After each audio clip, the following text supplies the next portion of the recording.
At running back, high or low or Hail Mary, we all know so much running back fantasy value comes from usage. And that's going to dominate the player takes I have on here. And I'm going to shout out Fantasy Life. They have a new tool called the Utilization Hub. Dwayne McFarland developed it, one of my favorite analysts in the game. And it is unbelievable. Everybody should check out the Fantasy Life Utilization Hub. I have already been having a field day with it. And I use that to garner a ton of my usage stats here today. Starting with Kenneth Walker. He's my running back 9, 3 spots above the ECR. I think most people would be starting Kenneth Walker. This is also in terms of trading, buy low, sell high. I think we are due for a massive breakout season from Walker if the usage we saw in week 1 continues. He didn't get any touchdowns, but 65% of the snaps, 71% of the rush attempts. That's elite. 55% of the routes. That's borderline elite. If you get to 60, 65%, you're a target hog as a running back. And he did see 18% of his targets. 25% of the times he ran a route, he was targeted there.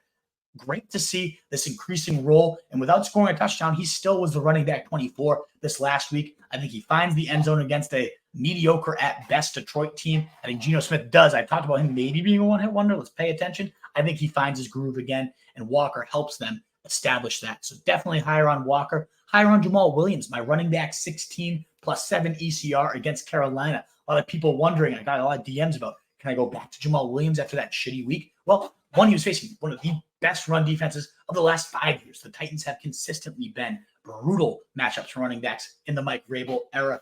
Jamaal Williams, meanwhile, now gets Carolina, who I know it's a one-game sample size, but so far have given up the most points to running backs. They got absolutely demolished by Atlanta on the ground last week. And yes, that's a better run team than the Saints. But that type of volume that he saw, let's look at this, Jamaal Williams. 77% of the snaps, 69% of the rush attempts, 63% of the routes. Ooh, that is elite usage. And not every matchup is going to be as tough as this Titans team.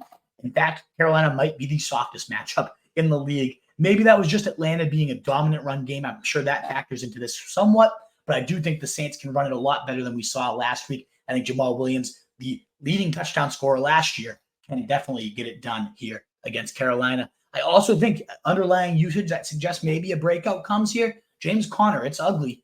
83% of the snaps, 58% of the rushes, 76% of the routes, and 17% target share. Only 12 points last week, but still was the running back 20 on that day. And right now he's being ranked as the running back 25.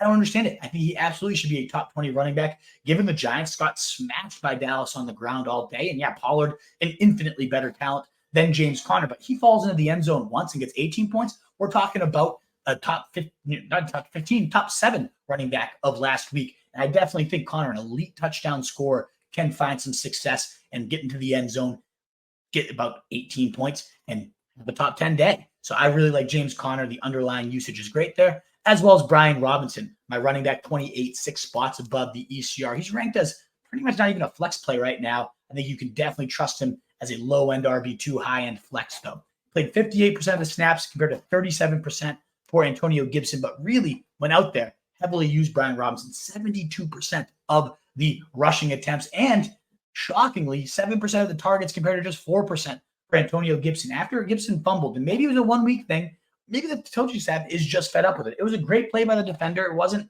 I think anybody fumbles the ball in that situation, but we know Gibson's history with the Butterfingers. Wouldn't be shocked that all of this trend continues with Brian Robinson just dominating the usage.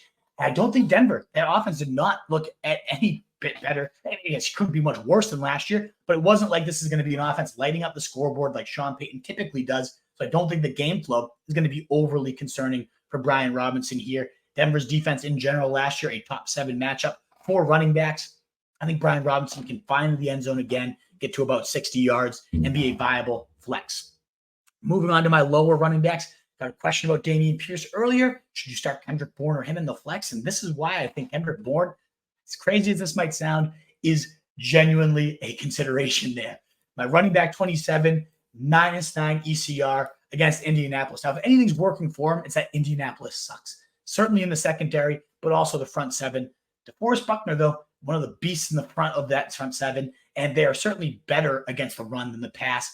And very big concern here that Pierce only saw 49% of the snaps, 39% of the routes compared to 35% for Mike Boone, who also out-targeted him and just played 72% of the long down and distance and nearly all of the 2-minute drills. So that every down Damien Pierce role that we saw in the preseason, it did not carry over. And what happens when Dare Abdullah gets activated as well? I think there's always going to be competition there for Damien Pierce as a under 50% snap player. I don't love it. I don't love it at all. They clearly were a much pass happier team this last week. Maybe the script will be better for him, but I also just think this team is horrible. So I don't know that they'll ever be up and pounding the rock. We will see. Najee Harris, also -9 ECR against Cleveland. My running back, 29, won the matchup. Cleveland looks like a top 10 defense under Jim Schwartz. Reignited, tons of talent in that front seven between Myles Garrett, Darius Smith, JOK. That's a beastly core. And now you got Najee. One thing you liked about him was that he could ultimately get all the snaps and all the touches, that Tomlin workhorse role. That wasn't the case in week 1 at all. Jaylen Warren, as involved as we've ever seen him at the pro level. It used to be you'd get 80% to 90% of the snaps for the running back in the Tomlin offense, 53% of the snaps for Najee, 40% going to Jaylen Warren, only 46% of the routes. That used to be about 80% for Najee Harris. Now 35% went to Jaylen Warren, who significantly out-targeted him at 14% target share for Jaylen Warren, just 5% for Najee Harris. That is not good, folks. Not looking great at all. Only 5 PPR points for Najee last week. Now it's not quite as tough a matchup as the 49ers, but still a bad spot for him in a timeshare in an offense that just looks pretty hideous right now. I want nothing to do with Najee Harris. He's my lower last week. He remains that way this week. And then Isaiah Pacheco. I wish this wasn't the case. My running back, 28 against Jacksonville, -7 ECR. I think he can run against Jacksonville, and maybe that's the approach the Chiefs end up taking. He did lead the team, Pacheco, with 47% of the snaps and, shockingly, 11% of the targets. That was all encouraging, but I still was very discouraged the fact that 35% of the rushes went to Clyde Edwards-Helaire, that McKinnon saw 13% targets per route run. 67% of the short down and distance went to McKinnon, including the goal line work. No inside the 5 snaps for the bruising Pacheco.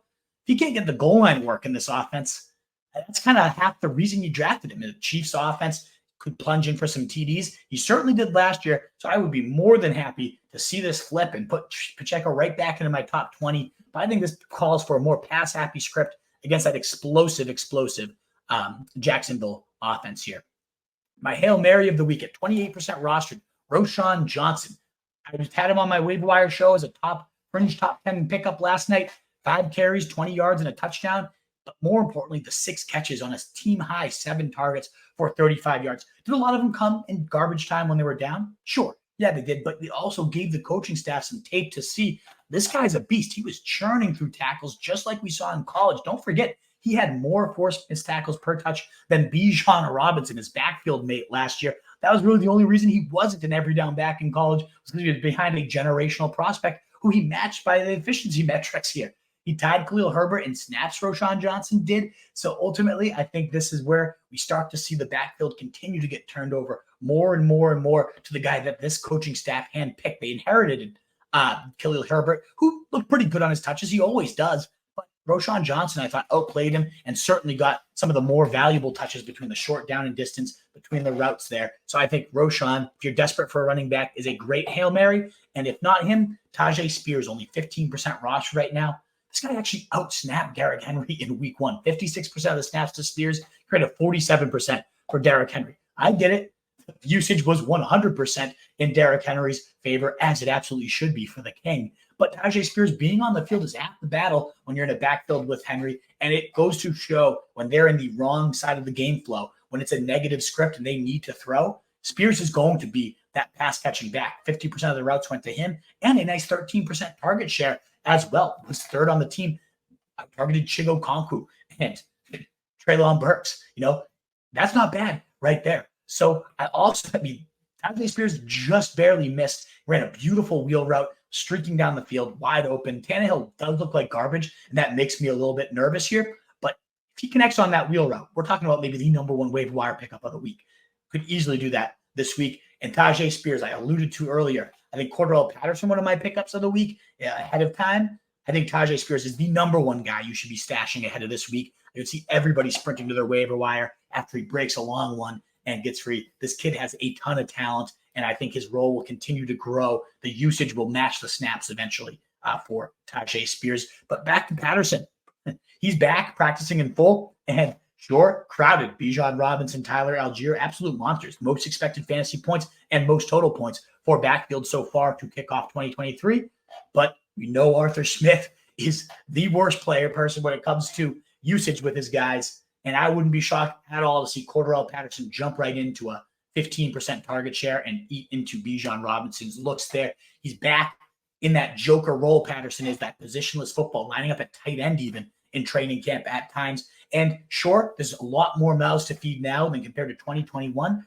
But we can't forget that Patterson is one of the most explosive playmakers with the ball in his hands, truly, in the league. He was a genuine league winner just 2 seasons ago when playing this joker, move him all over the formation, find mismatches type of role. In weeks 1 through 9 in 2021, Patterson was the running back 6 with 19.9 PPR fantasy points per game. He had over 450 receiving yards, 57 yards per game, and was fresh off a 6-catch, 126-yard masterpiece. And then Arthur Smith, king of weird usage, decided to turn him into a jam him up the middle, awful bell cow type of guy. And sure, his totals went up with the carries. He only averaged, though, 10.1 fantasy points per game, running back 38.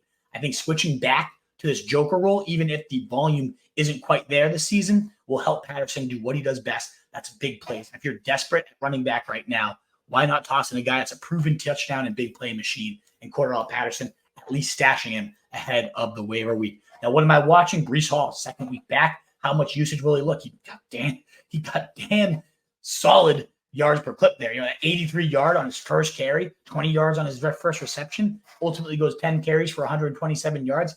It looked like nothing had ever happened to Breece Hall. That's just the type of generational athlete he is, that type of recovery. Really, really beautiful stuff to see that elite athleticism. And now in the Zach Wilson era, what's his role going to be? That is definitely what I am monitoring. I'm also 6 spots above the ECR, so I'm getting Breece right back in the lineups, given what I saw this past week. What is up, you fantasy wolf? Thanks so much for tuning in. If you haven't already, share your thoughts in the comments, check out some more videos, and join the newest Wolfpack by subscribing below.